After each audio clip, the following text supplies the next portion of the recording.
This week, I'd like you to imagine that you're about to shake hands with somebody who you're meeting for the first time professionally.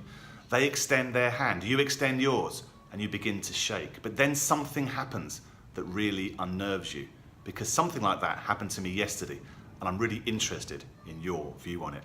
My name is Jonathan Bradshaw, and welcome to this week's Meatology Minute.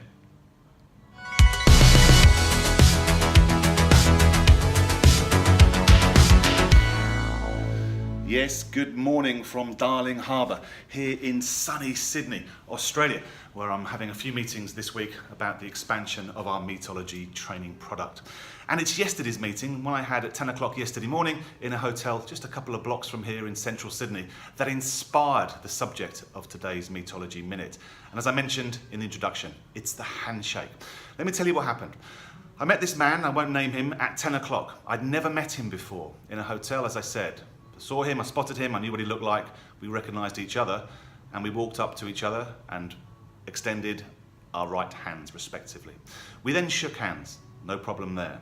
But then he put his left hand on top and clasped both of our hands and said to me in a too earnest way, in my opinion, "Great to meet you." That didn't work for me, and I wonder if you've ever had the double handshake. You've had that happen to you in a business situation. I was reading some research the other day, some neuroscience research from the Beckman Institute for Advanced Science and Technology, which highlights from a neuroscience perspective how our brain likes people. It is more likely to socially engage with people who put their hand out. So a handshake is a great thing in a business scenario. But what about the double handshake?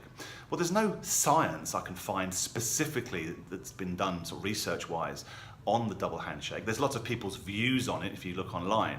My personal one is it might have a place if you know someone really well. If you've got more intimate with them, perhaps you've got to know their family, their background, you've known them for years and years and years. But in my opinion, I'd steer away from it with people who you don't know very well, or certainly who you're first meeting. Now, there might be some cross-cultural aspects here, and there's certainly some personal aspects, and that's what I'm interested in. I want to get some more interaction in these Meatology Minutes here on YouTube, so do let me know underneath through the comments what you think of the double handshake. Do you give double handshakes? Have you had a double handshake happen to you? What did you think of it? How did it make you feel? For me, it's a no-no, but it's your views that are really important to me too. I'll be back in a week's time with some more meatology, the fascinating science powering world-class people skills.